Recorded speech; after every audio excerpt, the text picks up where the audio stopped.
Hey, I'm Bubba. And I'm John. We use our questionable and sometimes traumatic childhood experiences to hopefully become better parents. We might not succeed, But listen, they're fine.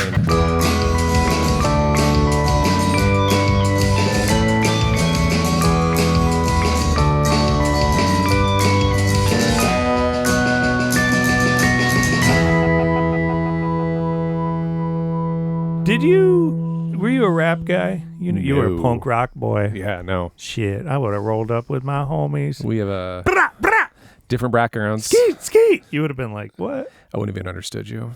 I still I would barely have been like, understand DJ you. Clue, ha, they're going to go crazy for this one, Rick.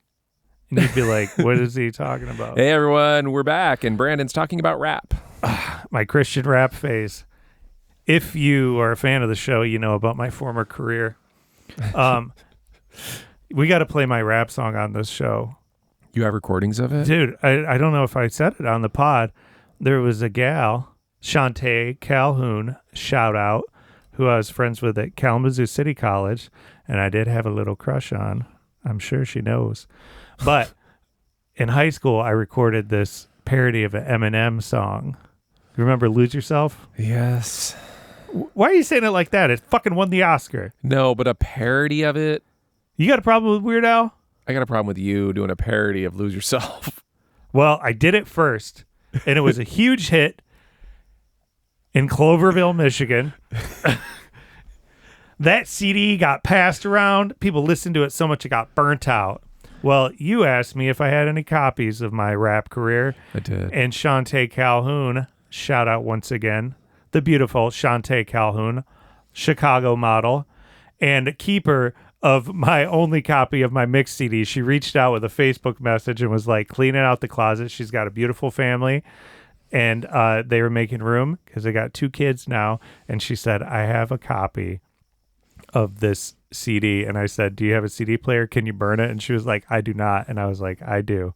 So Ship I'm going it to out. fire it up. She shipped it out. I got it waiting. We're going to put it on the social medias. Have you listened to it? I haven't yet, dude. It's going to be so bad. I was getting through some other content I had to make, and I was like, I got to make a video. It's going to be so embarrassing. embarrassing. Dude, or it's going to be fucking sick fire, because I don't think I told you on the pod that when I recorded this hit song in Cloverville, Michigan, I, knowing nothing about the business tree, reached out to In Your Ear Productions, which was Weird Al's company, and I said, very similar to in Back to the Future when he calls and he's like, The record company. yeah, well, it was Chuck Berry's cousin Marvin, right? Yeah. And he goes, it's your cousin, Marvin Berry. You know that new sound you're looking for?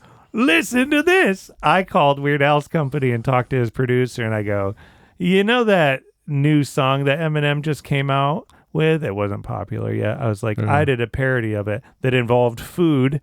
Let me play it for you. And I played it, and the guy goes, yeah, I don't think that's for us. Well, guess what happened 2 weeks later? What happened? Weird Al came out with a food parody of Eminem's Lose Yourself. You're on notice, Weird Al. Wow. What's the statute of limitations? Beloved artist Weird Al by everybody. Beloved. Here's the You're thing. calling him out. I'm calling him out. But at the same time, I'm also like, what are the odds? Because they're probably not that high. I mean, Weird Al mostly writes songs that involve food. Yeah. And it became a massive hit song. Maybe it wasn't 2 weeks. Maybe it was a month I later. think Like, it was inevitable. You know what? This is one of those things where they're like, yeah, it's not for us. He recorded this 3 weeks ago already. Of course, you're stepping on his toes. Or Weird Al came in and he's like, how about that Eminem guy? You know, Yeah. and somebody's like, yeah, we got fucking 200 calls a day of somebody who's like, I got a parody idea. Yeah. It's like why agents have like no solicitations. yeah, You know what I he's, mean? he's going to find the most popular songs. He's going to do food parodies. Yeah. He doesn't need you, your fucking He 12-year-old didn't need jokes. Brandon Ogborn, 17-year-old makeout king of Fruitport, Michigan. Yeah, we should post, tell him what to do. you know, on the socials or maybe in this show one day. We can listen to some of our high school music careers, because I've got recordings from the bands I was in. No rap, though. No rap, No parody. punk rock.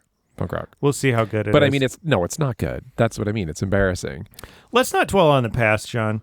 Let's dwell on the future. How was your trip? You also took in some the time past. off. You can't talk about where you went, though, because you're under witness protection, but you went to Exactly. a cabin in a public park on a lake. I'm trying to be vague. Oh, okay. I mean, it was by the ocean. Near a body of water. Some people call it a lake. Oh, okay. Yeah. Big lake, as we call it in the Yeah, Midwest. the Pacific Ocean. The Shark Lake. The biggest lake there is. You brought your beautiful family there, and you invited us out for a brief time. Yeah, we went to the beach. We had a beach week with this little cabin near the beach, and it was really nice.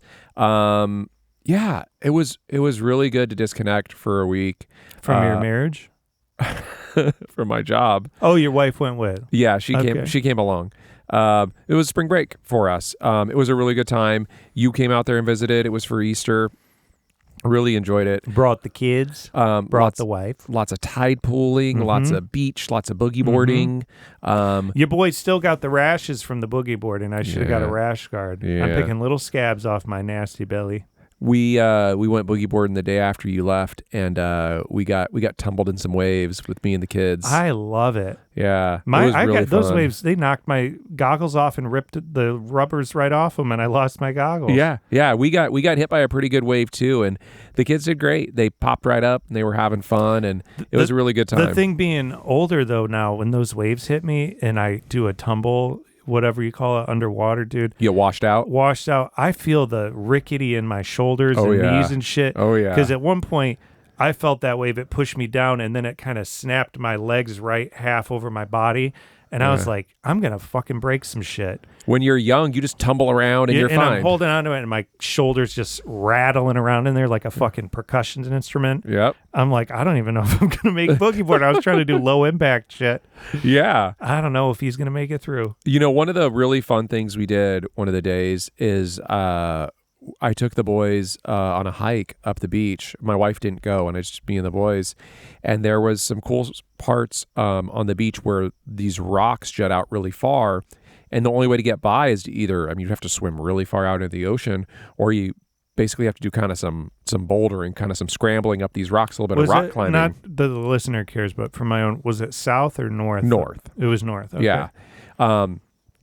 And that's a direction. We wore hiking shoes, and I had them bring backpack, their little camelbacks full of water. We brought snacks. I was like, we're going on an adventure, guys. Survival dad. Yeah. And man, we got there, and I got two boys. They're 6 and 9. They bicker, they fight all the time, right? It's fucking kids. And we got up there and we started doing some of this climbing, and dude, they sobered up. They got serious. They knew we were doing some serious shit where we got to some spots, and they go, "Oh, what happens if I fall here?" I'm like, "If you fall here, you die. Like, don't fall here, Damn. And they go, "Oh," and then they were helping each other. Wow. The 9-year-old's like, "I'll help him. Give me your hand." Said, leave him behind. And then the 6-year-old's like, "I'll go first on this one. He's scared." I said, who are these fucking kids, man? Wow. They were doing great. They're ready for war. They're ready to go to Iran. Yeah. Great team. And then we ended up being on some little private beaches because you can't even get access to them because you're kind of blocked in by rocks on both sides. When you say private beaches, that mean there's like a mansion there and somebody's like, get out of here? No. Private meaning there's no way to access it unless you were to come by boat. Oh. There's no access to it because there's cliffs blocking? There's cliffs. Oh. Yeah, so we ended up on a couple of these little private beaches, a lot of caves. We ended up going to a bunch of fun caves filled with water and stuff. So anybody can go on it. Private beach just means... You got to get there. Huh. Yeah, there's no access from a road or from anything like that. There's no parking lot here, I want to come down and do that. It was so much fun. One of the highlights of the trip, we had such a good time doing it. We were gone for, 3 hours doing this. The kids had a blast. They had so much fun. We get back the next day. They said, we want to do it again, and we would take Mom to do it this time. And she said, fuck you. She was a good sport. She did it with us. Wow. We did it at low tide, so it was easier for her. Well, don't sound sexist. No, just get her on strong. board. She could do what she could definitely do. She just doesn't want to. Beat your ass. Yeah. So we ended up doing it again, and she had a great time too. It was really fun, man. So yeah, dude, that was one of the highlights of the trip. I want to go do that with you next time because I feel like I need. I don't know if my kids are big enough to do that, but something where I hate saying lock in like the kids, but like when you're doing that, you do focus because it's life or death, or life or like injury. Yeah, exactly. Pretty big injury. Yeah. But I used to love climbing, and I still feel like I'm pretty good at it. Yeah. I'd love doing something like My that. kids love climbing. And just for the listener, I'm not being reckless where I'm taking these kids. This wasn't an area where you should be roped up and belayed or anything like that. It's just you're kind of scrambling on rocks, and you gotta kind of lock in and not fuck around. Yeah. Like no doing somersaults here. No jokes, Brandon Ogborn. No jumping or being silly. It's you got to kind of lock in and do this, Huh. And man, so much fun. So yeah, I'll take you and the kids You back can next still time. pull your penis out and do something silly on the way. Oh yeah, we took lots of fun pictures. Yeah, still. but not of the penis. But you can No. be silly a little bit, but no goofing. No goofing. No frogging off. Yeah, you know when to get serious. And it was a really good time. But yeah, I mean, that was the trip. We had a lot of fun. You came. Did you enjoy it? I enjoyed it. We were only there for a day. We have yet to bite the bullet to stay the night because the first time you were down there 6 years ago, almost 7. Yes, 6 years ago. We both had newborns, and our 7-month-old Maggie was in a sleep regression. And we did not know at the time because you were going through so many different sleep regressions when they're that age. She would not sleep. You'd start to put her down and she'd wake right up. And we were in a delirium and we left in the middle of the fucking night. I remember this. So the middle of the night, it was your birthday. It was We went to Mastro's with the new babies. Yeah. And then we went back to your place. Yeah. And the baby wouldn't sleep. And I've We did rarely seen my wife really lose her shit. And she lost her shit and was like, I can't do this anymore. And was weeping because she was so sleep deprived. And I was like, we just have to go. We have to go. I that still baffles me. I get it. But How weak we are. no, the fact that you guys decided to leave in the middle of the night, that would be a better solution than just trying to figure out some sort of sleeping arrangement where you said, you know what, it's 3:00 in the morning, we're calling it. Yeah, To get up, pack up, get to a car. I mean, that must have been such a rigmarole. Well, I think it was a lot of rigmarole, but the thing is that she has her own bedroom. So we were able to just put her in her bedroom. And When you got home. When we got home. Well, of course, when you get home, it's going to be easier. But I just mean... So that's what the rigmarole was. But that's a lot of work to get to but that otherwise, payoff. we would have got no sleep. You don't think she would have gone to sleep ever? No. She still hasn't. She needed her own She's room. been awake 7 years. She needed her own room. I don't know. Let's bring my wife out. She's asleep right now. She'd love it. Hey. I like the trip because similarly, we did tide pooling, which we had done with you the years before. But my kids, tide pooling, if you don't know, if you don't live on the coast, for the uninitiated, if you're not a liberal elite, the tide comes up and down according to the moon cycle. But the tide comes up and down, and when it goes down, there's all these like cliffs and stuff where there's all kinds of cool sea creatures, sea anemones, crabs, fish, octopi. And you get to see them in these little stagnant pools. They're not really stagnant because the waves come up and these creatures live there. There's mussels, there's all kinds of stuff, and they come down. So you get to really explore. You're not supposed to take anything, although we saw some people doing it. They were trash. You're not supposed to collect or take anything. Some people were, but you really get to explore. And the years before, I've been fucking terrified because my kids are stupid, but also young. And so like they couldn't really balance on the rocks. The waves would come and could wash them away. It's really scary. Sure. But now the kids are like sturdy and strong and can balance. And Henry was climbing up fucking 10-foot rocks nobody's business, right where the waves are crashing over him. And I remember last year, even rocks right on the water where the waves are splashing. I was like, John, they're going to die. John, you got to get them. How irresponsible John is. I talked so much shit about you. I was like, John's a terrible father. But now I see you were right. You got to know your kids. And we talked about I last had week. To let go. I was like... A week or two ago, we said, you got to know your dog. You got to know your kids. You got to know what they're capable of. I think Jordan Peterson, who people hate, said, like, let your kid do dangerous things if they're careful. Yes, and we that's so funny. I didn't know if it was Jordan Peterson that said that. I'm sure somebody else did, but now it's owned by the far right. Go ahead. There is a motto we do talk about with the kids a lot of time, which I say, I'm okay with you doing dangerous things, but do them carefully. Yeah. You know, just and it's kind of sounds silly, like, oh, this is like some stupid phrase. You're just trying to make light of or something. But it's like, no, because What's the phrase again? Sorry, I passed out.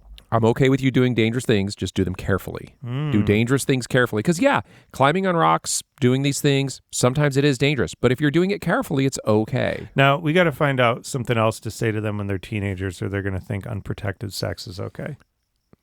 As long as you're careful. Well, no, I would say having sex is the dangerous thing.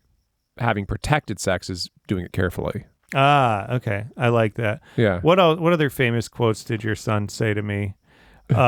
Why fart it and waste it when you can burp it and taste it? There you go. Yeah. Yeah. Yeah. He just told me in the bathtub a night or two ago. He said, "Daddy, I just felt my fart."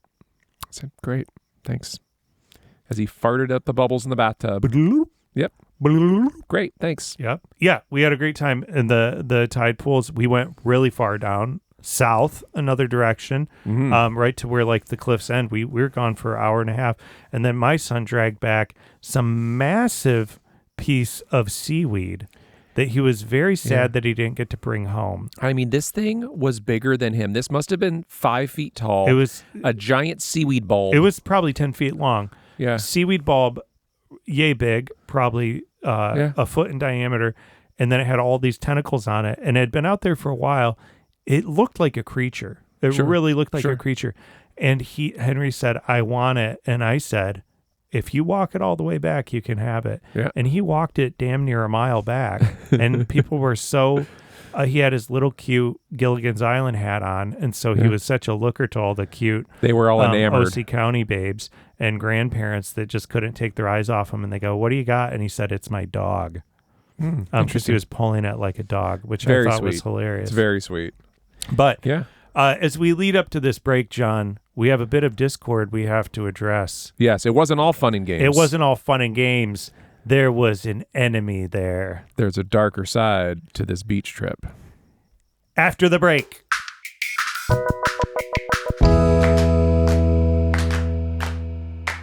Now, we should preface for the audience, typically with this show listen, they're fine. Episode 26 we're on now. We kind of swap some stories.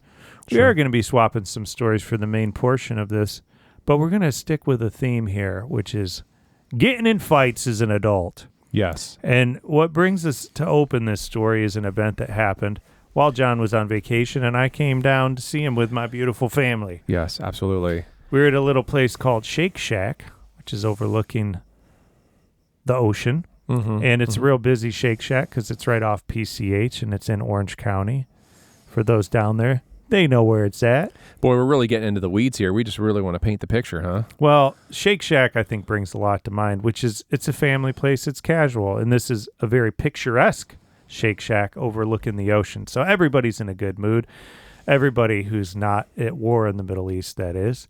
And we're in line to get our burgers and fries. Burgers and fries. We got 2 families. Yeah, there's 8 of us. There's 8 of us, 2 wives, 2 husbands, 2 sets of 2 kids. And while the husbands were getting the burgers and the fries, the wives were getting a much-needed table. And it's a little crowded there, so people tend to There's a lot of people. jockey for a table There's here. a line. People are jockeying for tables. Yes. But everybody's in good spirits, and nobody does anything uncouth to get a table, say. I'll let you take it from here, John. So, wives were at the tables. We had just ordered the food, as Brandon mentioned. We come back to the tables, and we find ourselves in a little situation, as it would be. We've got one table. We've got one 4-top. I know this is going to get a bit in the weeds here, but I think there's a good payoff. Okay. Well, there's 2 tops, which means it's a table with 2 seats, and then there's 4 tops, which are they're tables for 4 people. Yes, exactly. Yeah. So we've got one 4-top. There's another table leaving next to us, another 4-top. And your wife's chatting. We're going to talk over each other here a little bit. Your Yeah. wife is chatting with them, I noticed, kind of. Chatting with the people leaving. They're We're going to wrapping take your up, and- table. and everybody around is kind of doing the same thing. This is are what you you do. guys leaving? Yeah. Or we'll wait. You're kind of scanning. There's also a little kind of set of bar tops There's bar overlooking stools. the ocean. Yeah, a little counter But the service kind of families thing. tend to get these bigger tables. Yes, absolutely. And so as this group is leaving, and my wife's waiting for the table, she sits down, and right when she sits down, this large gentleman, I would say he's probably a couple inches taller than me, so he's 6'3", 6'4", right? Yeah. Older gentleman, maybe Older in his guy. 60s, I would say, Yeah. right? Built. I mean, not built muscle, just he's what we would call a big old motherfucker. Using technical terms. He's a big old motherfucker. Yeah. In his 60s. He's a Texas-built motherfucker. Big white dude. And we say white because we hate them. No, we say white because I'm not one to be like the white privilege. Certainly John and I have it in spades.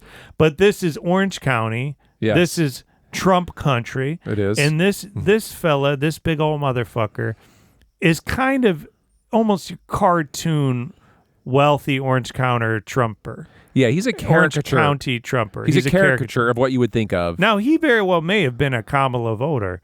He may. But I bet dollars to donuts. This guy's got a golf hat on. He's got a purple polo. Yeah. He's got flip-flops.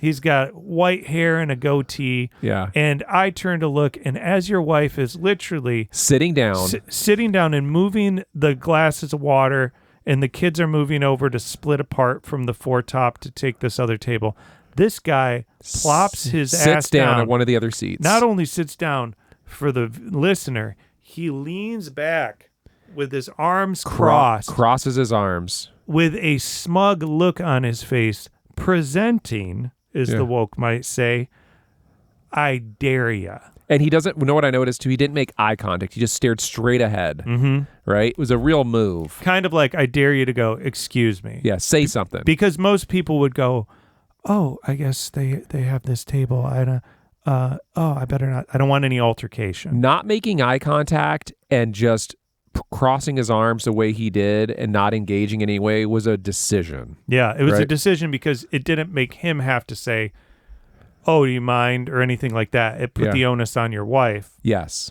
To which she said, oh, hey, we're sitting here. And then what did he say? Your Honor. Something to the effect of, you can't hold a table. Is that close? Yeah. And he said, I mean, I don't have it verbatim, but he then engaged and said, oh, are you trying to sit here? Right. And she said, we are sitting here. We are sitting here. And he said, well, you had that table over there. And then she said something effective. There's two families. There's eight of us. Yeah. We were waiting for this table. There's eight of us. My wife's still being very level-headed at this point. We're thinking this is not an altercation yet. Right. So this is... and I'm seated at the other table, so I'm kind of looking at you like, well, I'm not going to step in the way if John's going to tell this guy, like, hey, buddy. And I had kind of walked up right when this is all happening, right? So we're taking a long time explaining this. All this is taking place in a matter of seconds. Right? Yeah. So this is right when I walk up after ordering food that I'm seeing this unfold in front of me. Yeah. And so then I kind of recognize what's happening here, and so then I sit down at the table too. Right? Which I thought was a cool move. Yeah. Because I was watching you. I kind of felt like I was in the back of the car in Good Will Hunting and kind of like, am I going to go? Am I going to need to go? Yeah. Because I was like, if John's going to go, I'm going to go. You know? So I was kind of chomping. You had my back. I really appreciate that. I was like, but I wasn't going to then step in front of you and be like, we got a problem here or whatever. I was like, I'm going to let John handle it. He's smarter. Catherine's smarter. She's a lawyer. Yeah. I don't want Are we any doing shit. this? What are we doing? Yeah. But I was ready. I was like reaching for a blade. You know what I'm saying? The plastic fork. I was getting ready like my crazy, the crazy kid who fights when he's like 8 years old and I'd rip you rip your shirt off first. Yeah. And you act so crazy that they're like, whoa. I don't know what this guy's I don't want him to bite me and I get AIDS. Yeah, this guy's got rabies. Yeah.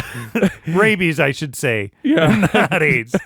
So there's a little bit of back and forth, and obviously I don't remember every single word verbatim, but there's a little back and forth where my wife says, we are sitting here, and then he kind of says, oh, you have that table. Now we're kind of getting into the details, like why are we hashing this out? But it's not building towards aggression. It's just a little passive. It's kind of passive aggressive, yes. And your wife's responding with logic, which I think, now maybe I'm jumping ahead, but at one point he said something like, well, maybe this was later when he sat down, because you and I went to go get our orders. Yeah, so let's get to this. So we're kind of working through this, and he's sitting there, and I'm saying like, okay, no, stay here, Catherine, and then our food's ready. Yeah, right now, and there's 4 of them because it's him and his friend and their 2 wives. Yes, and so now I'm getting up to go get our food. This guy's still sitting at the table. Yeah, right. I run over and grab the food. On my way back, I now see this man standing up, Yeah. and I see your wife has gotten involved. Yes. And I go, oh man, I don't hear what's happening, but I go, the big guns have come out, because Jenna does not suffer fools. She doesn't. And I cannot really quantify the feeling that it is, because it's a very strange feeling. And I've seen my wife do this before. And my wife does this for a living, in that she works at a hospital and constantly has to put doctors who are acting like fucking bozos or inappropriate in their place. Yes. And it was such a shift in masculinity, because, as I already said, I was like ready to go. And I'm playing this out in my head where I go, okay, he's a really big guy. He's got his friend. They're older. What if this guy takes a swing at John? Could John and I, and I'm like a child. You know, when you're a little kid and you're like looking at a building and you're like, this is how I'd climb the skyscraper. And then I jump up over here. And, you know, just like, you're envisioning it. I'm envisioning this insane scenario where I'm like, and then John and I lift him up together and we throw him off the cliff. I'm like a 10-year-old in my mind here. Sure. And then I'm like, what, am I going to go to jail? I think I said again, which I've never been to jail, but I'm like, I can't go back to jail. I can't go back. I'm I'll gonna never fight go this back. guy. I said I'd never go back. I get in front of my kids. They're going to see me. I'm going full Con Air, where Nicolas Cage has the bar fight at the beginning, and the guy's like accosting him and his girlfriend, and he like does a swing kick and kills the guy, and then they're like, you're in prison forever or whatever. That's where my brain goes. There's no middle ground. There's it goes no middle straight ground. from kind of passive aggressive to, we are going to murder this man. I'm going to kill this guy, and we're hoping that it's going to get pled down to manslaughter. There's no spectrum for you. It's binary. It's We're either best friends murder. or murder. It's murder.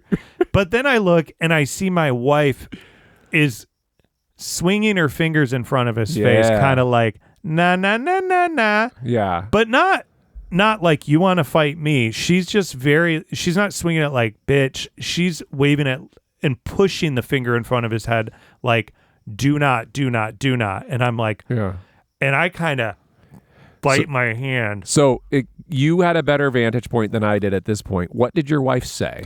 This is what my incredible wife said, that is so wise and so clear. She said something to the effect of, because I guess what this guy said was... this guy didn't stop. He kept kind of talking. Moved, while you and I were getting the food, allegedly, him and his best friend moved to a two-top, and then their wives, like dogs, had to sit at the bar by themselves, overlooking the beautiful ocean. They couldn't get a four-top. The Pacific Ocean, And this guy, sitting with his friend, kept griping and said something like, well, you didn't have your food yet. And your wife said something like, nobody had their food yet. We ordered, our husbands ordered the food just like you did. And my wife said, that's enough. You are an adult, and she is a mother with children. This is so gross and disgusting and inappropriate that you're harassing a woman and a mother over a table with her family. You should be ashamed of yourself. If you say one more thing, I'm getting the management. That is enough. And that big, tall motherfucker sat down and he shut the fuck up. She shamed the shit out of him. John, we grew up saying and hearing, my dad will beat your dad up. My wife will beat your dad up. My wife will shame a man who is being out of line into submission and make his dumb little brain think. Because that guy definitely has a family. He probably has a daughter your wife's age. He probably has grandchildren. Of course. And he's accosting this woman. Yeah. I was so tempted to go over to his wife and go, you need to divorce this fucking pig. I wanted to talk to his wife and say, aren't you embarrassed for this fucking embarrassed. Idiot? You should be so embarrassed. We know you want to leave him, and we know that he bullies you. He's a bully. Can you imagine? He bullies everybody. And I thought those two people were the last two people who hang out with them, because he's alienated all of his friends by being just a prick. Can you imagine if you acted like that guy around your wife? I can't imagine. She would beat your ass. Oh, my wife, I wouldn't stand a chance. She wouldn't even let me get an inch, dude. Yeah. I don't look at my wife sideways. I want to live. Dude, and also, whenever you're out without your kids, fucking living your life, and you're with your wife, and you see other people with their kids doing the whole family fucking shuffle rigmarole at a restaurant, your heart goes out to them automatically. Yeah. I always defer to them. I'm like, hey, you got the kids. I get it. Fucking totally. You need this table. I help any family I can see dying out there. And this guy's doing the opposite, where he's fucking This is so low stakes. We're all getting tables, overlooking the ocean, eating fucking cheeseburgers and milkshakes. And here's the thing: we were waiting in line, and when John and I were originally ordering, I saw this big SUV, and the vanity plate said "OC Guy" on it. Yeah, OC guy. We'll put a picture of it. And I thought, what fucking prick. What a joke. I wonder who owns this. And it was the guys in front of us. It was. And sure enough, it was them. They pulled out in that thing. Yeah, OC being Orange County. Orange County. The people not from Southern California. The privilege. Guys, revolution starts with keying that guy's car. Okay? Now, to be clear, we don't know that it was his car or his friend's car. Well, I think it was his friend who was driving. Listen, I'm not a fan of violence. I'm not a fan of the violence. I definitely am not calling for violence, but for a celebration, perhaps. If you want to celebrate and you see OC Guy and you want to do a little celebration, that's okay with me. Yes. We don't condone violence. We don't condone violence, but... You heard our story. Vandalism of private property, perhaps. No, that's violence. No, we don't condone is. that either. Well, if you want to give them a talking to, yeah. If you're anybody who has access to license plate databases, you want to let us know. DMV. We can dox this person, find out who he works for, let them know that he hates women and he bullies women and children in public places, and generally he's a piece of shit. But here's the thing: he's gonna live forever. They always do. They do. They do. But shout out to my wife. Yeah. And also I should say my wife is incredible and so much fun and a goddamn blast. I talk about her like she's like somebody to be feared, and she is, because she's fucking cutthroat wit. Yeah. And she doesn't let me get anything by, and I shouldn't, because I'm not to be trusted. I will say, shout out to my wife as well, because both of our wives handled this situation so much better than we would have if we were on our own, because my wife just reasoned with this man. She was just being logical with him, right? Where she's like, no, we are all waiting for our food. I would have lost my shit by this point. She stayed very reasonable with him. And then your wife eventually was like, no more. You should be ashamed of yourself. Let's move on with our fucking lives. You turn over to me, my shirt's already ripped in half. And I was like, oh, we're not going to go? This is what happens when they don't have testosterone fucking pumping through their veins like us idiots. Because I mean, it was pumping so hard I was about to go blind. Yeah. You know, I could feel the cortisol rising and just the adrenaline pumping and everything. Yeah. Because I could not just go over and be like, you know, that doesn't really make sense, and be cool as a cucumber. I'd be like, fuck you, da-da-da, you pig. Start yelling. No, we know where your brain went. You were going to rip your shirt off and throw this guy off the cliff. Yeah, I was going to throw him with my dad's strength. Like, ow, my shoulder. The shoulder I can't even boogie board with. So this was the dark underbelly of our trip. The dark side of Orange County. Yeah. You guys were right. First world problems. Yeah. But that made me think, Johnny. What did it make you think about? It made me think if there's any other fights we might have been close to getting in as adults. On that note, I think we should take a little breaky break. I think that sounds like a tease.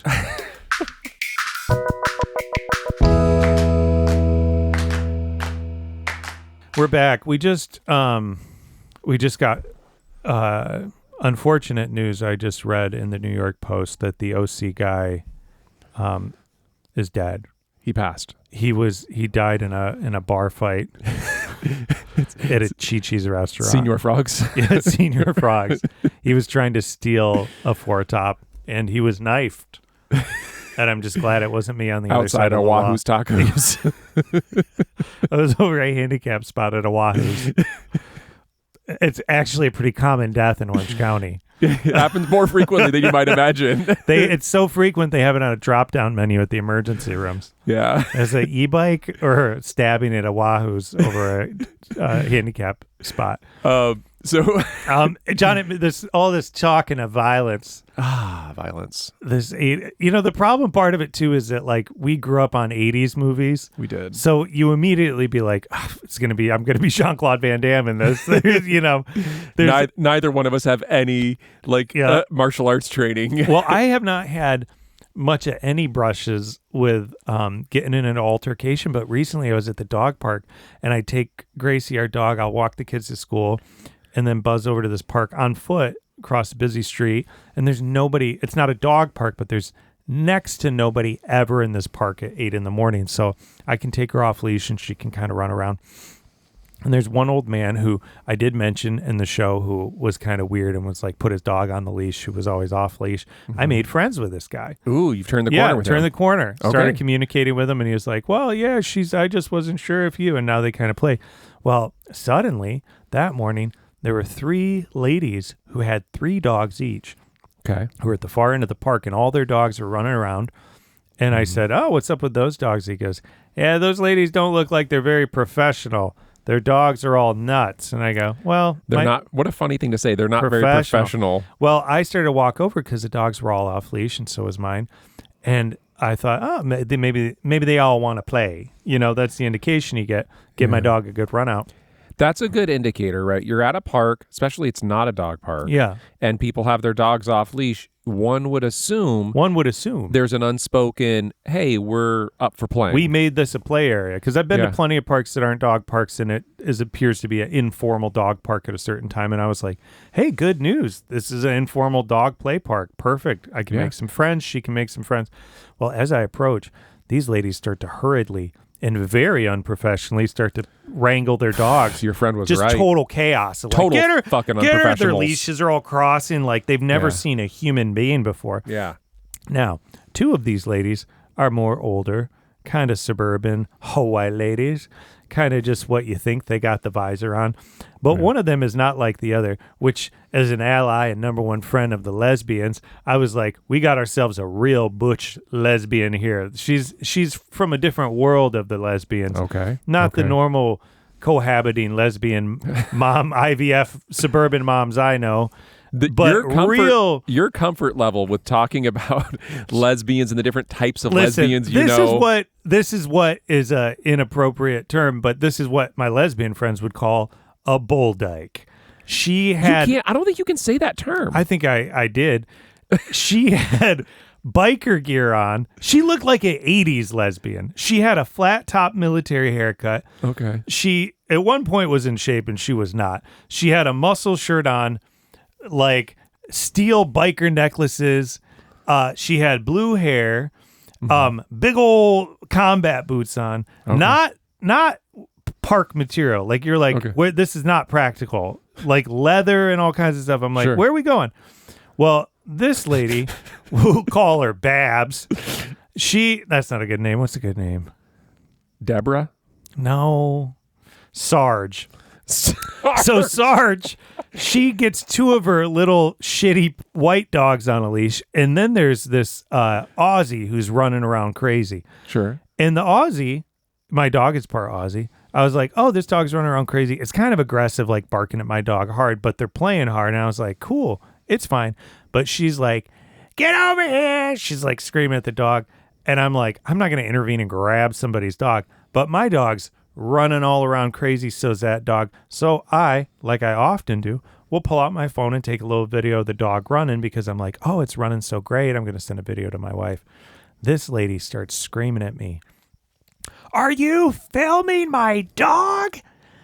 I didn't give you permission to film my dog. Put your phone away, sir. And then she starts yelling at the ladies with her like, look at this man. Look at this man. Now she's looking at me the way you and I looked at big old motherfucker from Orange County. Yeah, a lot of judgment. I look like a Trump voter to her.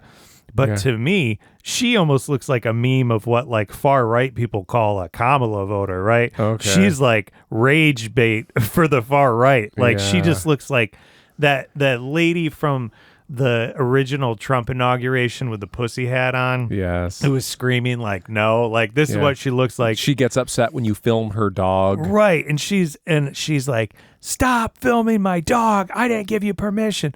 And it dawns on me, as much as I want to go, hey, lady, do you know who I am in the lesbian community? Just kidding. But I want to go, are you okay? Like, it's a dog. You're in a park. Like, I'm not trying to make a lawsuit of your dog or something. Like, they're playing. But the thing that dawned on me was like, you cannot reason with people like this. Uh-huh. And I don't mean, obviously, lesbian. I mean, anybody who's that far in the red zone. Yeah. It's like you're in a bar fight or somebody, starts talking shit to you on the side of the street. They have nothing to lose. Yeah. You do. So the best thing to do, even though morally you're like, I want to teach them some lesson or shame them, whether it's physical violence or just making them look like a dummy, Goodwill Hunting style once again, where you're kind of like, oh, the guy who's like, you're going to be feeding my family McDonald's on the way to the ski resort kind of monologue. But it's just like, keep it moving. So what did I say? Nothing. And I think that was the right I move. put the phone in my That was the right pocket. move. I put my dog on the leash. I headed home. I think that was because you're right. You're absolutely right. When somebody gets into the red zone like that, nothing you're going to say is going to de-escalate this. This person has like the adrenaline is pumping. They are ready to fight. Yeah. And words are not going to suffice in this situation. And this lady may have gotten to violence. I said nothing to her, but I'm sure if I said anything like, is your friend okay? She seems fucking nuts. Yeah. Or like, lady, whatever. Sure. I also probably saying lady would not be a good way to start with anything. No.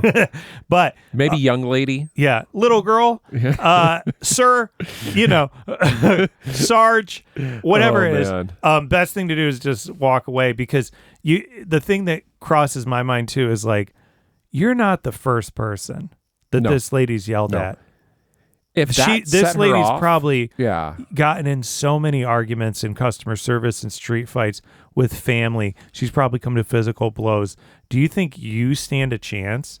No. Do you think you're going to be anywhere on the radar with her? Do you want to end up in small claims court? Do you want to get a letter from her lawyer? They are crazier than you. Yeah. They may find your house. On. If what you did in that situation set her off that hard, this happens to her twice a week, dude. Yeah.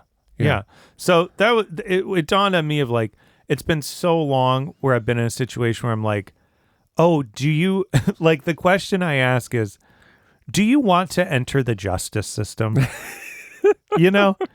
Do you, because it's a tough road. Because that's what's going to happen. And it's hard to get out of that justice system. Sure is. It's hard to, your wife knows once you're in, she's a cog in the wheel. Do you want to enter the justice system? And the answer is no. No, you do not. In any goddamn capacity, I want to enter that justice system. Walk away. You know what? You know what I have to say about that? Fuck you. She was very unprofessional. She was that was an unprofessional dog owner. But it did make me think about you, John, because prior to your domesticity, sure, 2.0, prior to when my wife domesticated me, you yourself, I remember in our 20-year friendship that spans the sands of time, you were constantly on the receiving end of a near fight. I do. People yes, looked at you and yes. they hated you. I have a punchable face, especially with these glasses, but ne'er too much. I have used my charm to weasel my way out of violence since my youth, but I feel like you don't have charm. I don't. You just have a face that somebody says it's you. Now, maybe it was your punk rock and roll days that did it. But I felt like constantly you'd be like, somebody almost fucking ran me over. Somebody pulled a gun on me. Before I tell any of these little anecdotes, these little ditties here, I do feel the need to explain that I have never smoked pot in a fight as an adult. Oh, not yet. So far. Tonight's the night. I've been close.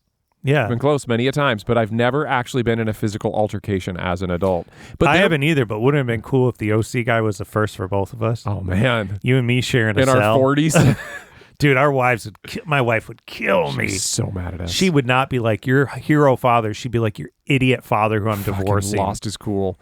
There was a stint when I was in my 20s and my 20s, I'll say. Your salad days. Yeah, where I almost got into so many fights, and I don't know what it was. It must have been some energy or pheromone I was putting off into the universe. I don't know why. Was it that giant swastika tattoo? It could have been. He didn't have one. I'm just kidding. He had it removed.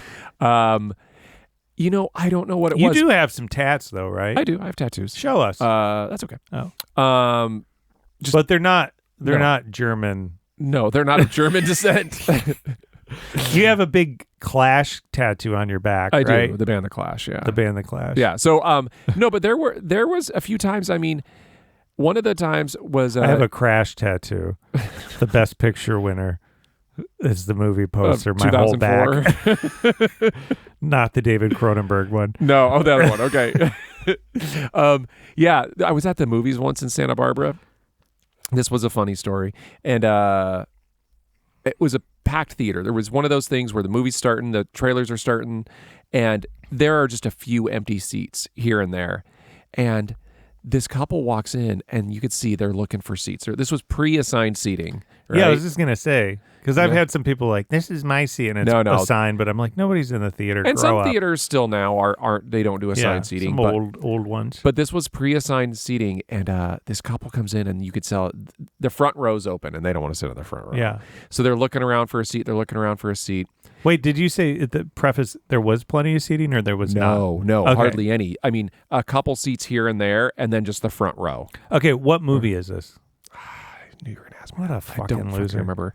It was Crash, actually. It was David Cronenberg's Crash. This guy comes over to our row, and there's 2 empty seats in our row, but they're not together. They're really far apart. Oh. And he starts trying to fucking traffic cop and get people to move around so he can get his seats together.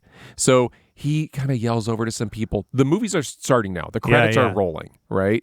And he's saying, "Hey guys, can you move over a couple?" So is he yelling this, or is he's trying to kind of like whisper yell? Okay. You know, hey, you guys, can you move over? John, I am already afraid that I'm going to be on this guy's side. You might be. Keep going. You might be. Oh my god. And so they move, like a couple people move, and like he's trying to do this, and now the movie started. Credits are done. Movie started. There is. There's an you already know you're in the wrong. Keep going. A large woman sitting in one of the seats, a couple seats over from me. A larger woman, right? She's a little overweight. It's one of those theaters where the armrests kind of go up, right? Now, this woman chose a seat specifically because there was an empty seat there, right? Yeah. Next to her. I mean, I'm already seeing where this is going. I'm like, this is not going to go good. I don't know where this is going. He tells her, "Hey, can you put the armrest down?" Ooh. And she kind of looks at him, and she's super embarrassed. And she kind of like, I can't really, she's trying to just like ignore the situation, hoping it'll go away. So, but he's already moved some people. Some but people are moving. He doesn't have 2 seats together yet, right? But why are, okay. This is the final pieces of the puzzle. There's this woman, there's an empty seat, there's me, and then there's like a couple people, and then one more empty seat. And he's like, I can just do this final move, right? Final boss move, I can get my seats together. And so he's trying to get the people next to me to move over. And then this woman, and he just looks at her and he goes, she's trying to put the armrest down. He can't. And he just goes, can you squeeze it in a little bit? What? And he does the hands, like kind of squeeze the hands. Like squeezing the fat? Yes. Oh. And put the armrest down. No. And that was the last straw. This guy was the last straw for you? Because me. You were like, he's fat shaming? Yeah. Because he's being, first of all, he's interrupting the movie. Just suck it up. You fucking showed up late, dude. Go sit in the front, But, and now he's like fat shaming this woman. And I'm like, you motherfucker.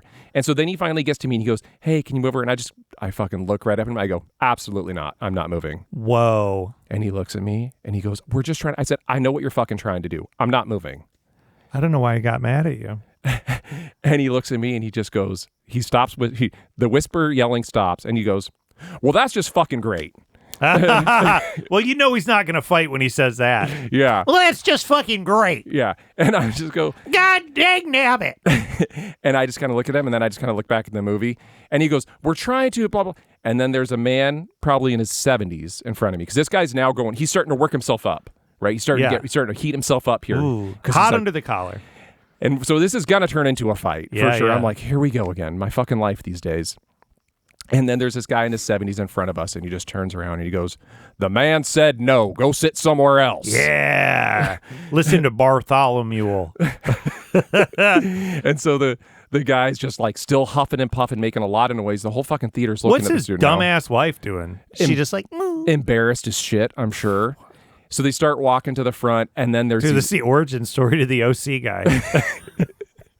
There's like these like 13-year-olds sitting like right in front watching this whole thing. Oh, and as he God. walks by, they just go, one of them goes, asshole. Yeah. And they went and sat in the front row, and everyone was like, yes. Yeah. Yeah. Dude, fat shaming, that guy's got to go. Yeah, gotta go. Dude, all right.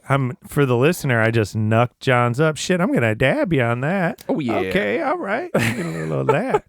I thought for sure you were going to side with him. Whenever I tell these stories. I was going to side with him until the fat shaming. That better be true. It was true. 100%. You better not just make it up. And then there was a brown paraplegic trans person, and he said, "Hey, buddy," and they were like, "Don't misgender me, Brandon." Okay. I would never. That is what happened. I thought the story was going to be everybody acquiesced, and then he got to you, and he was a perfectly nice man. In fact, he had a priest's collar on, and then you go, "Fuck you, punk rock forever," and you didn't move. But you stood up for the downtrodden. That would be your retelling. There was a lot of things like this where I almost got into fights in random places. What wasn't there when you told me one that where like somebody cut you off when you were going on a run? You also were like a runner, and people would all constantly almost hit you, right? Yeah, that would happen. People fucking hated I was you, on dude. I was on a bike, and with my girlfriend at the time, she was also on her bike, and this guy ran through the crosswalk as we were riding our bikes, and she fell off her bike. Wait, he ran through on like foot? he did. No, like in a car. Oh, sorry, he was driving a vehicle, and we were crossing, on our bikes. Yeah. And he like ran through it and almost hit her, and she fell off her bike. And I lost my cool, and because you were like, she's overweight. You should have known. Different girl. Oh, okay. Yeah, I thought you guys were dating. I kind of like slammed my hand on his car, and I was like, "Hey, like, watch where you're fucking driving." Blah blah. What kind blah. of car are we talking? I don't know. What, you want to make something up? Well, I mean, is it is it a beater? No, or is it like a Civic? Is it an Escalade that says OC guy on it? It was the muscle car from Dukes of Hazzard, the General Lee muscle car. I wouldn't have done that, dude. They could have pulled a revolver out. But you've never been in a real brawl. Were you in brawls as a kid? Yeah. I got him, dude. Yeah, I was brawling day and night. Yeah, not as much as you, but I did get in fights as a kid for sure. All kinds of brawling. Yeah. I mean, I feel like maybe we grew up the same. If you won a fight, it'd be great, but then that kid's older brother would come and beat your ass. Yeah, you had to be careful of older brothers, right? That was a thing. Older brother, cousins, dude. Everybody was cousins. Yeah, you didn't know who that guy's crew was. You beat somebody up, their cousin come beat your ass. What about your dad? Did your dad ever get? Your dad had. I bet your dad. Yeah. Your dad was hitting those six packs. His drinking days. He must have gotten some trouble with. He's like a Johnny Cash song. My dad was always What's your dad's name again? Same, John. Same as me. John. What's his middle name? Same as me. Why do you John? want my dad's... John? Yeah, John. John. So John are Ahern. you John Ahern Jr.? I'm actually the third. Believe Information I should have known 20 plus years ago. You should have. Yeah, we have the same. You're a bunch of black Irish, huh? I don't know. We're Irish. Why do you say black Irish? You got darker hair. Oh, okay, sure. Well, John Ahern, black Irish. He hit the beer real hard. He came home from the station and he passed out in the yard.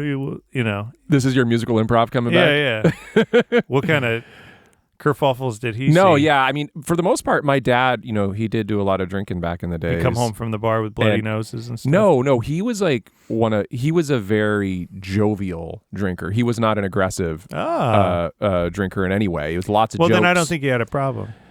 If you're jovial, then it's not. Then it's fine, right? Yeah. No, but there were various incidents. The one that comes to mind was on Halloween. I was probably 8, 9 years old. Roll the tape. I wish oh my Flashback. God. I wish we had phones back then. This would all be on tape. We were trick-or-treating, and there was a crew of us on our street, our little cul-de-sac, and one of the kids across the street, he was what I now recognize, he must have had autism. At the time, we didn't realize it. What'd you call him back then, John? I was just like... Was there a forbidden word? Gary's a little slow, is what we all said, because he was our friend. My parents would say, touched by an angel. Oh, that's sweet. Yeah. Yeah. So we would just be like, Gary's a little slow, but he was our buddy. So we were all trick-or-treating together. And some of the mean kids from school, some of the bullies from school who we didn't get along with, lived in a neighboring cul-de-sac, Chet, 2 Kyle, cul-de-sacs Rex. over. Kevin, one of them. Always. They bag snatched his candy while we were trick-or-treating. No. Yeah, the slow kid. Injustice. I was like, what the fuck? So when this happens, Revenge. we all run back to my house, right? We were on my street, and we told my dad. My dad grabs the old Ford pickup truck. He's already at least 6 beers deep. And he says, jump in the back of the truck. Yep. So yes, we all drunk driving with children bouncing around in a pickup. Absolutely. we all jump in the Tracks. back. He says, "You know where they live?" We say, "Yes, we do." He says, "Let's go." Dude, I love that. Pause, slow down. Alcoholism aside, old neighborhood problems. So many memories of the parents telling the neighborhood kids to pile into the vehicle and then to go to said house of offender. I have been there. I have been in that car. I have been a part of building that car that my dad drove, full of children, no seat belts, careening down the street to find named child house. So dangerous. So dangerous. How we grew up. It's insane. Okay, you're all in the pickup. This special needs kid, neurodivergent child has been accosted. John, this whole episode is just a civil rights episode. Let's keep going. We're on the way to the house. We get there. They're out front. Kids are out front of the house. My dad gets out the truck. We all jump out. We all pile out of the truck. Your dad beats the shit out of these kids. They're having a party at their house, it looks like. The adults or the kids? The adults. Looks like they're having a party at the Halloween party at the house. My dad goes up, knocks on the door. This kid's dad's come out, and he comes out charging. The dad does? The dad comes out charging. Whoa. Before he even knows what's up. My dad's trying to explain to him. I mean, this all happens in a matter of seconds. Usually does. My dad and this guy are in a physical brawl within 10 seconds of getting to this house. I am like, you guys were just looking for an excuse to throw down. They must have a history. No, they didn't know Dad each other. just runs out of the house punching your dad? Yeah, I mean, there must have been some words exchanged. Yeah. But I mean, very few. And all of a sudden, these guys are brawling. Fisticuffs, as it were. You know? My grandmother's there all of a sudden somehow. I think she must have followed in another vehicle. She's on a bike. And my grandma was a very interesting woman. We've never talked about her. She had this whole phase where she was like a private eye. What? Yeah, and she had all this fun 80s private eye gear, little cameras and little Dude, you gotta lead with this. Sonar things. Lead with this. And she pulls out this audio recorder thing, this little thing, and then one of the you say little. Bet you it wasn't. It's a little. fucking suitcase. But she pulls it out, and then one of the kids starts yelling, "She's got a taser!" And, whoa. Yeah. Did she? No, it was a recorder of some kind. I mean, she probably did. This kid sucks. Yeah, Whoever totally. This kid is. We're like, it's just an audio recorder, man. Kid's never seen a taser before. So the fight gets broken up. Police come. Whole rigmarole. Anybody get locked up? No. No one pressed charges. You know what? Real men don't. Even if he was murdered. We did get Gary's candy back. Wow. We got the bag of candy back from the kids, and we all piled back in the truck and went back home. Was your dad pretty bleeding? My dad did have a mark on his face. What'd your mom say? Was she mad, or was she like, "Good job, John"? It was just another That's night. an example. Another this night is in another night. The Ahern household. Dude, fucking you're living in Roadhouse, my boy. How'd you feel as a child? Were you like, yeah, my dad, or were you embarrassed? No, I wasn't embarrassed at all. I was like, yeah. Everybody we went and got Gary's candy back. You're like, my dad's a fucking hero. I was like, we went back and we did our job. You guys are assholes. Dude, we held our heads high. Let's dab up again on that. White boy style. Dude, what a hero. We got to have your dad on the show. Yeah. I wonder how he would tell that story. He'd go, that didn't happen. Yeah. I want to know, can you do me a favor, though? Yeah. I want you to reach out to your dad and just ask him what words were exchanged between pulling up and the fight happening. Yeah. Because for all we know, your dad's like, yeah, he thought I was some other guy who was having an affair with his wife or something. Sure. Yeah, there could be a different version of this. I'll talk to my father after this and see if he has a different story to tell. Yeah. I don't know if we'll get him on the pod, but I'll find out what his side of it was. What was your grandma's name? Pat. I wanted you to go, also John. It took me a second. My grandma was John A. here in the first. They're all named John. All right, we're going to take a break. We'll be back for They Gotta Goes.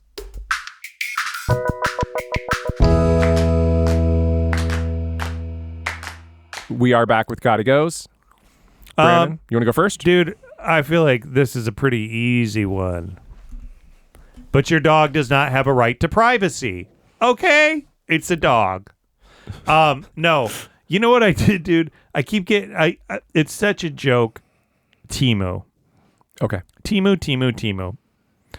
It's a cheap drop ship Chinese company that sells all kinds of goods, Amazon style. I've never purchased anything from Temu. And I did because I finally wanted to see not what all the hype is about, but I've seen plenty of ads on Instagram for it because your phone listens to you where it'll be like corduroy shorts. And I'm like, damn, I do want some corduroy shorts. Suddenly I'm getting an ad and it's like $2 from Temu. I'm like, they can't be that bad.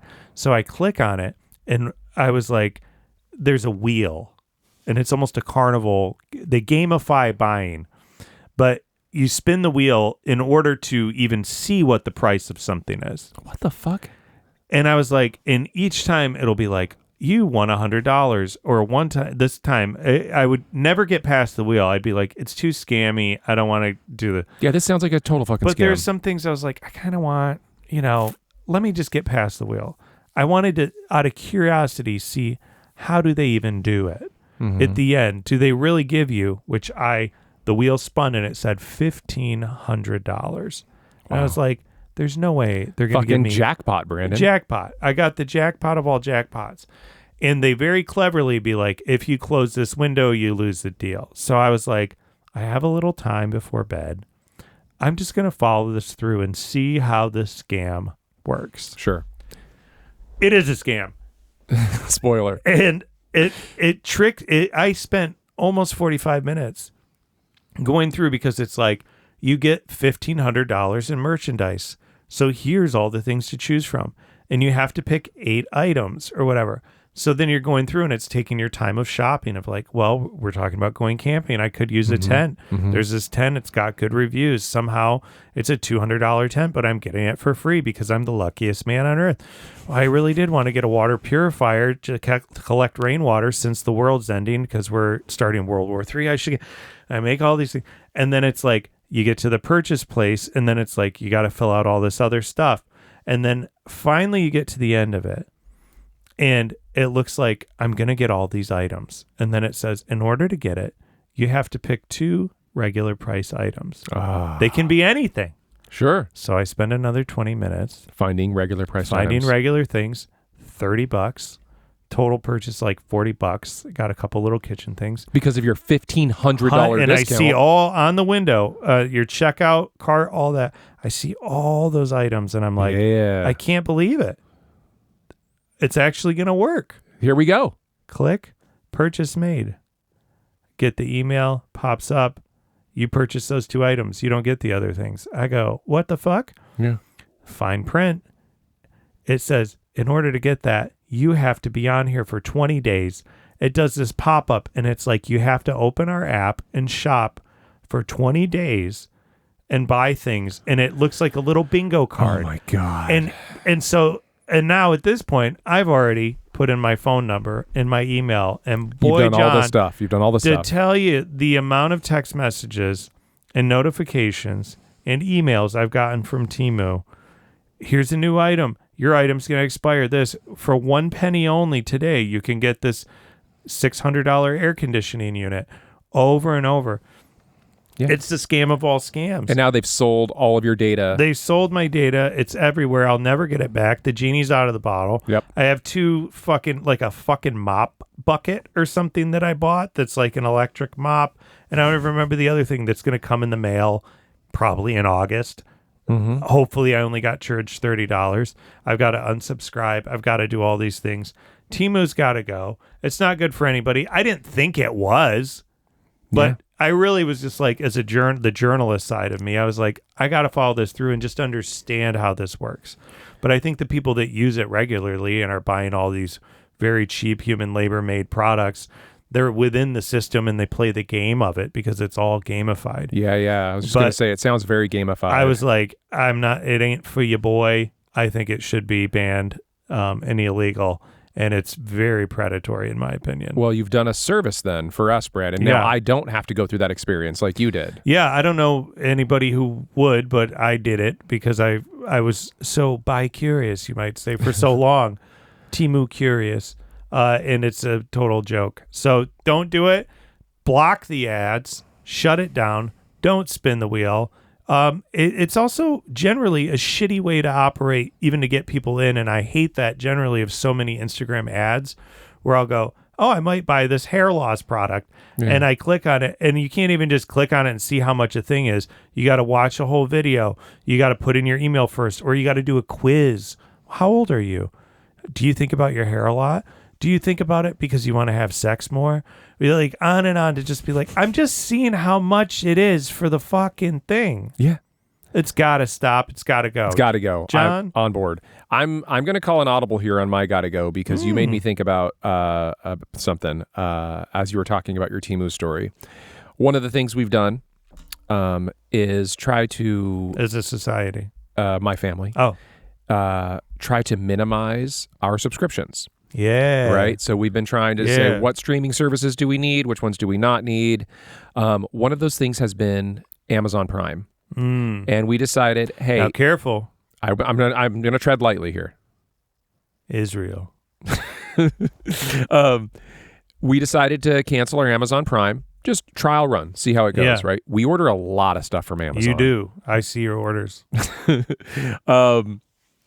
And we decided to give it the old cancel, try it out, and you can't hang. It makes you reassess a lot of purchases. Here's the thing. You can still buy stuff on Amazon. Yeah. And you can even still get free shipping. Yeah. But you don't get it so fast. Yep. And sometimes there's a minimum purchase in order to get the free shipping. Yep. Or sometimes you do have to pay for shipping, right? Or maybe you buy something in person at a Target or a local store instead, right? What it does is it adds a little bit of friction to purchasing things. And I think that's a good thing. I think we've been... I won't speak for everyone. I think we, as in my family, has been led to believe that frictionless shopping is a good thing. I don't think it is. I think you want to add a little friction to the system. It makes you reconsider some of your purchases sometimes. Dude, I'll tell you, to jump on that, my mother-in-law is getting married, and I was getting fitted for a suit, and I went to the men's warehouse up here in Lakewood in person with a human tailor. And it's been so long since I've had a lengthy customer service experience. And it was so nice. And it breaks my heart, some of these places, these wonderful people who work there who are trying to make a living. And people are just buying everything online. Now, a suit obviously is very hard to buy online. But I didn't mind the friction. And I even brought my daughter Maggie with me because I wanted her to see the process of it.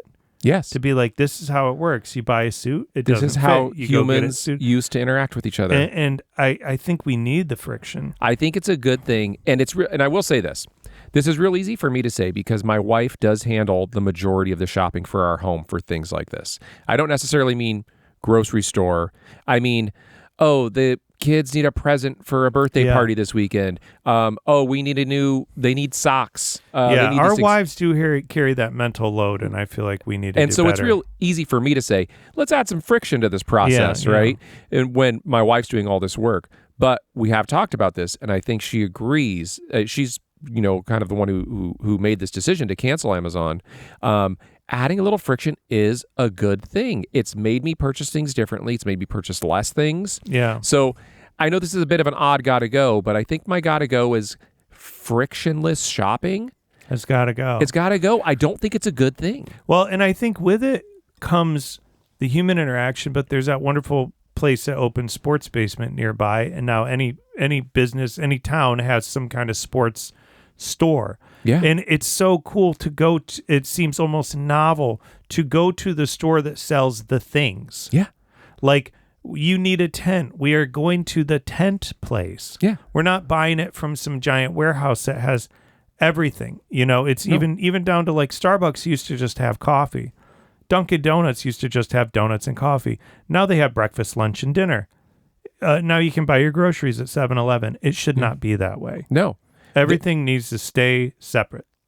And you need to go to those places and interact with the people who are experts in those areas. It's part of human life. This is what a life is, right? We shouldn't just be sitting in our homes, clicking away, buying things over and over and over, super easy, never interact with other humans. This is how you meet new people. This is how you have new experiences. You go to Sports Basement. You go to fucking REI. You go to these places and you have experiences, right? Because we need the friction. Because, John, I know you feel this way about revolution.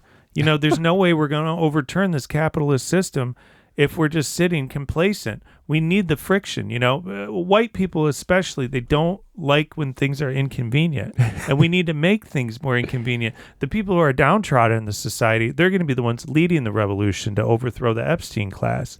We have to prepare ourselves by canceling our subscription service so we can start ripping the heads off these people. You know what I'm saying? Hey, Wyatt, No. cut out the last 5 minutes. Oh, the last okay. 5 minutes, go ahead and edit all All that right. out. We'll be right back with recommendations.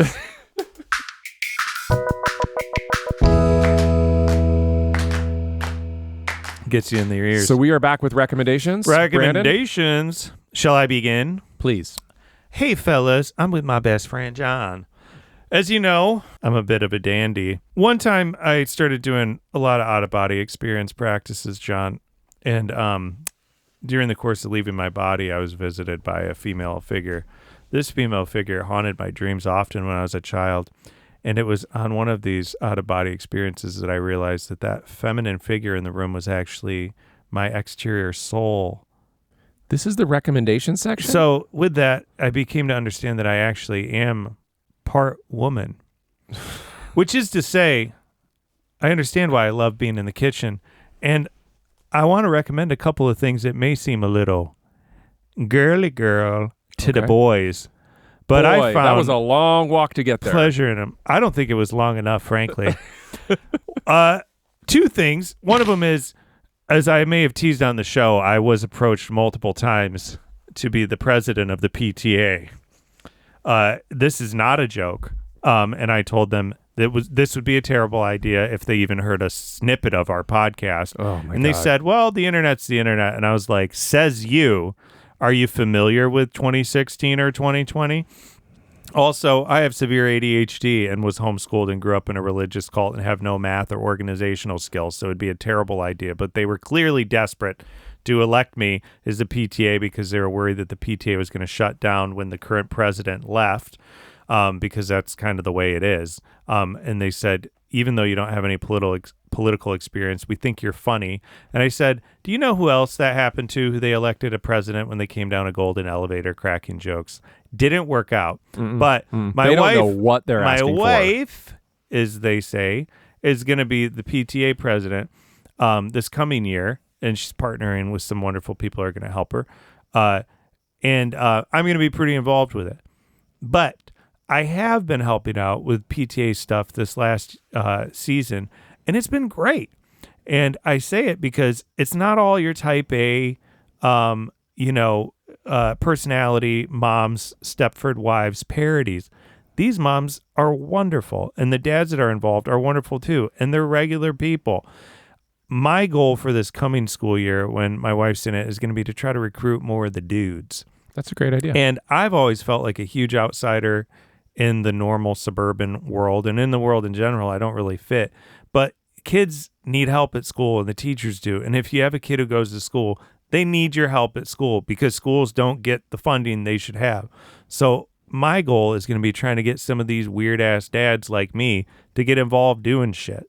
So this is a call to action, CTA as they say, to dads to try to get involved with the PTA. Maybe it's a bunch of dickheads. If it is, don't do it. Yeah. But try to do something you can. Ours happens to be pretty cool people who just want to help and all have really good senses of humor. I haven't met anybody on that PTA who's a jerk. They're all really cool and great. So there's probably a tribe like that. So if it's not the PTA, there's got to be some kind of volunteer organization that your kid's involved in. I was going to say, does this extend? Because I think at different schools, PTA involvement is different levels of commitment. Okay, yeah, At yeah. like our school, PTA involvement is basically a fucking job. No. I don't mean that. I mean... Yeah. volunteer for an event to be like, I'll bring the tables, I'll bring the lemonade, I'll help with this fundraiser.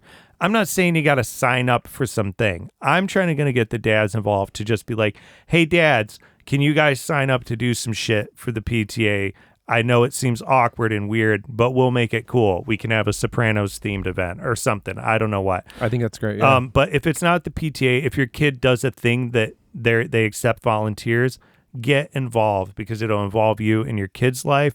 It will give your kid a reason to look up to you, and it will take some mental load from your wife who has to do a bunch of stuff. Yeah. So usually your wife is probably volunteering to do the home mom room. What do they call it? Yeah. Room mom. Room mom. I don't know why I can't figure that word out.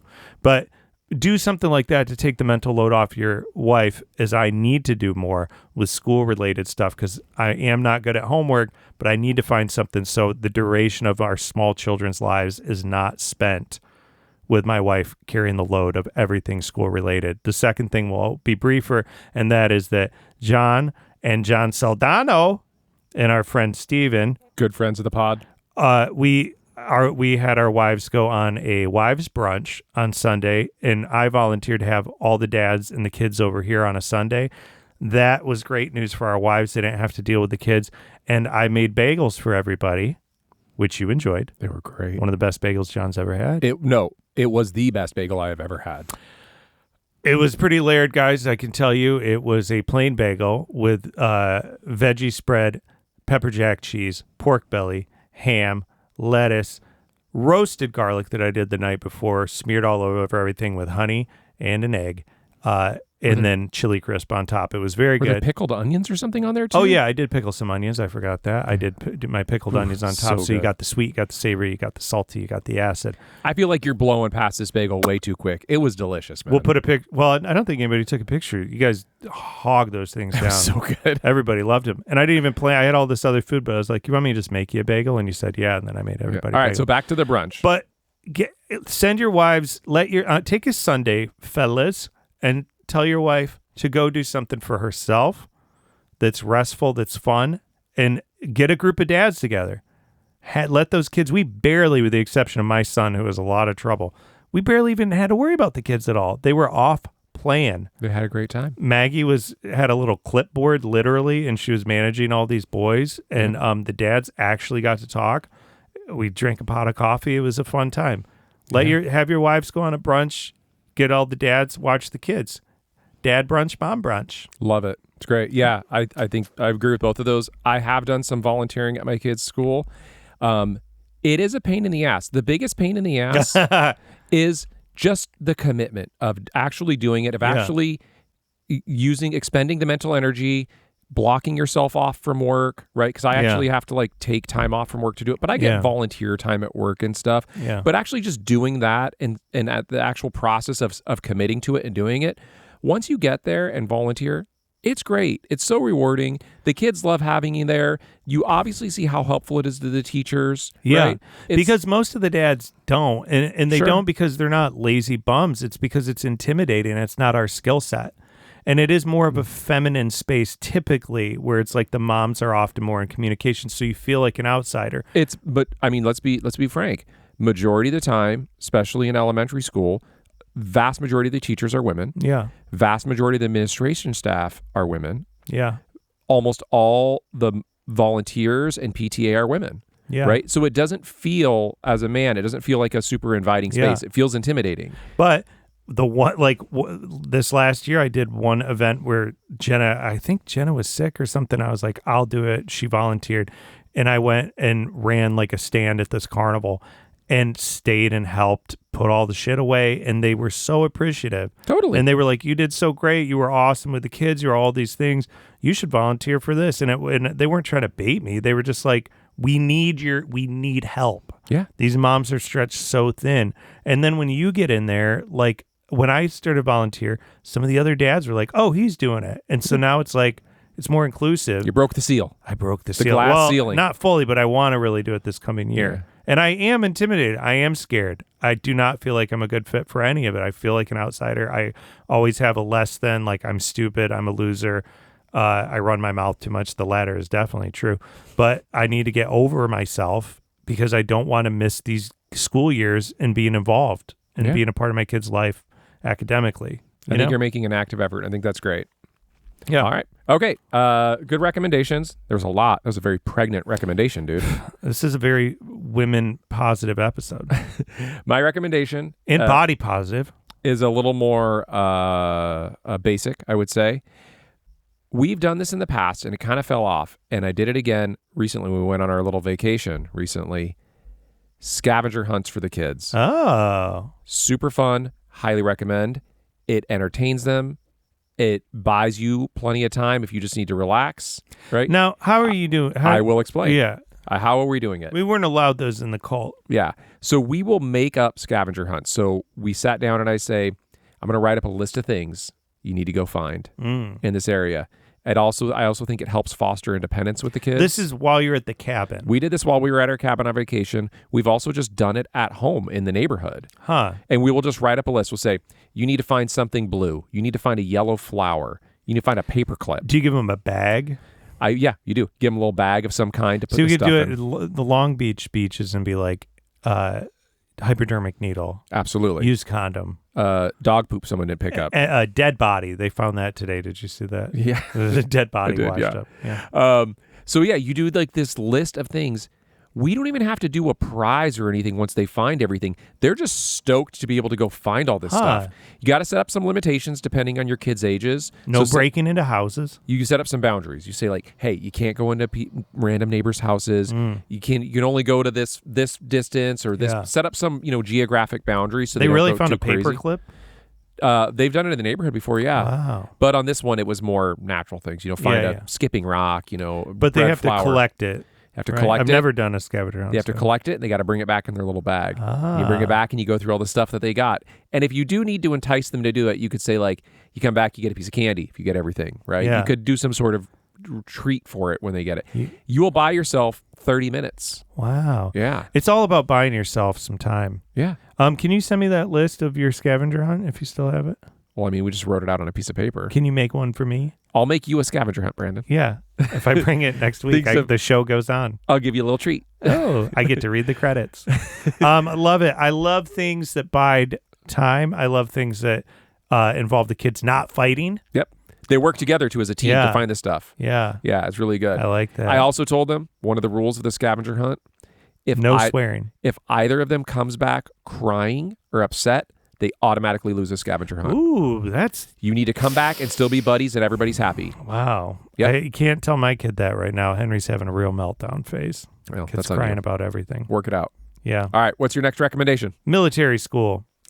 Those were mine. I did both. Oh, okay, you did both. Yeah. I thought you had another one. Well, the only other one I had was that movie, Project Hail Mary. Oh, so I recommended You that recommended book. the book. Yeah. But I went right to the movie. But now I want to go back and listen to the book because I've read so much that people say it's the greatest audiobook ever really recorded. Good. It's really good. And I'm very curious how the fuck this guy did the noises of the robot. It's really good. Or the alien, I mean. Yeah, it's really good. Such a great movie. And it affected me because my wife trolled me online and took a picture because the next day and the following days, I've just been dressing like Ryan Gosling. I got whatever Temu shit I had in my fucking closet. Yeah. Little busted ass yellow raincoat. Dug out some teeny weeny beanies. I'm even due for a haircut. And I'm like, do you think I could? Go a little Do you think shaggy? I could do a little shaggy with my hair transplant? We'll see. It's a great movie. We went and saw it. It was so good, man. We had a date night and went and saw it in the big IMAX theater. I wish that I saw it in IMAX. Dude, it was so much I think fun. I'm going to go back and see it in IMAX. It's worth it. It's one of those the only that's movie worth I've it. seen that I've been like, shit, I really wish I saw it in IMAX. I've only seen a couple. I think, Dark Knight. Only one I saw was Oppenheimer with you. Yes, and we did Oppenheimer. And I was like, it's so loud. It was too loud. Yeah, great movie. Really, really good movie. That's a great recommendation. I mean, the best of Hollywood, the best of humanity, the best of Gosling. There's nobody else could have done it. No. I mean, was it the same guy that wrote The Martian? It is. Yeah, Andy Weir. Think how much better The Martian would have been if it was Ryan Gosling. No hate on Matt Damon, but that movie needed some jokes. I mean, Ryan Gosling is so funny. He really helps carry the seriousness of the movie. Yeah. Right? The drama he carries with such levity. You know what that movie immediately made me want to rewatch, though? The Nice Guys.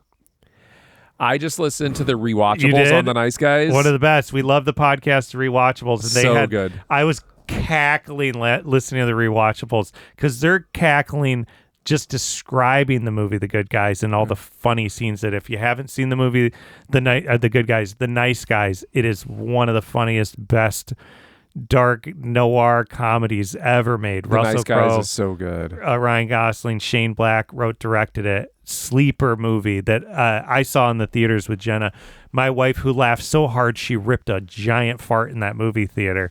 loud as could be. She laughed so hard, and she and I were cackling During at the that Nice movie. Guys? And then at the end of the movie, we went to that wine bar next door to the Art, and we were giggling, talking about how much we loved it. And there was some girl there who sat in front of a couple rows ahead of us. Maybe she was mad about the fart, but she just had the snidest look on her face. She hated the movie. She told the bartender how much she hated it, and we were like, Boo. "You suck." Yeah. Yeah, dude. I mean, nice. Yeah. Go watch The Nice Guys. That's watch The Nice Guys. Bonus recommendation. Go see Project Hail Mary and listen to the rewatchables. Yeah. Yeah. There we go. All right. You got some shout outs for us, Brandon? I mean, who we shouting out? Shout out to your grandma, the private detective. I mean, we'll have to do a whole episode about her. We really do. We could do a grandparent special, RIPs, because I feel like we have very different grandparents. Very. Yes. Mine are in the grave, hoping for the rapture to come to resurrect them soon, which it seems like it might, considering the way everything's going with the end times. I don't really have a lot of positive shout outs this episode. How about PTA moms? Shout out to the cool PTA moms. But, even the ones who maybe aren't cool, they're fighting a private battle that we don't know about. You know what I mean? True. Shout out to the dads controlling their anger and not fighting. Shout out to their wives that help hold down the fort to keep them from fighting. Yeah. Shout out to the wives who have to deal with husbands that are fighting. Shout out to the poor wife that's married to that big old piece of shit motherfucker OC guy. I mean, shout out to her. She's got to have a tough time. She's got to keep that dude in line. You know what? You think she's enabling him? She's like, yeah, Fred. Our wives would never get. I'm not blaming her, but I am saying our wives would never let us get away with that shit. I'm not blaming Ghislaine Maxwell, but, yeah, okay. You know what I'm saying. Negative shout out to her. I think she's an enabler. Shout out to Temple of the Dog, obviously. Shout out to Larry Ellison, as always. Yeah, I don't know if I have any. Shout out to our allegedly autistic neighbor who got his bag of candy stolen. I hope he's okay. Shout out wherever you are, Gary, to that woman who was fat shamed in the movie theater. I hope that she dealt with that okay and that didn't scar her. I hope that, even though your relationship with her didn't work out, that like she's gone on to a great life. I'm sure she has. How about shout out to my wife, who's a fucking badass. How about shout out to professional off-leash dog owners. Professional off-leash dog owners. It's a very nuanced, very nebulous skill. It's always changing. You got to be ready for everything. Negative shout out to the unprofessional ones. Yeah. And you know what? As a professional off-leash dog owner, I've had some mistakes that I've made where I've been looking at my phone, not paying attention when my dog ran off and somebody's dog on a leash started barking at him. And you know what I do? I apologize and I apologize. I say, I fess up right away. I say, I'm so sorry. I was looking at my phone like a jerk. I should have seen you. I'm sorry that I upset your dog. And they go, oh, it's okay. It's okay. Yeah. Look at that. Yeah. Look at that. Look at that. Are you ready to read us out? Ready to? Yeah, let's do it. Ready to roll some credits here? What a great show. It was a great show, yeah, Brandon. This one's going to push us over the edge with Jeff Bezos. Okay. Listen, They're Fine is produced and edited by Wyatt Gray. Original music by John Ahern III. That's me. You can find... John's Instagram is @JohnAhernMusic. Yes, and you can find Bubba's Inappropriate Parenting on Instagram @Bubba Ogborn. And you can find our recommendations, our fantastic recommendations from this episode, linked in the show notes. I should say my Instagram just finally got 10,000 followers, John, because of our funny video we did together. If you have feedback or topic suggestions, our show email is listenthey'refine@gmail.com, and you can find us on Instagram @listenthey'refine. And if you made it this far without calling Child Protective Services, please leave us a 5-star review. It helps other questionable parents find us. Share the chaos, tell a friend, tell your therapist, tell anybody who needs to feel better about their parenting choices. Hit subscribe so you never miss an episode.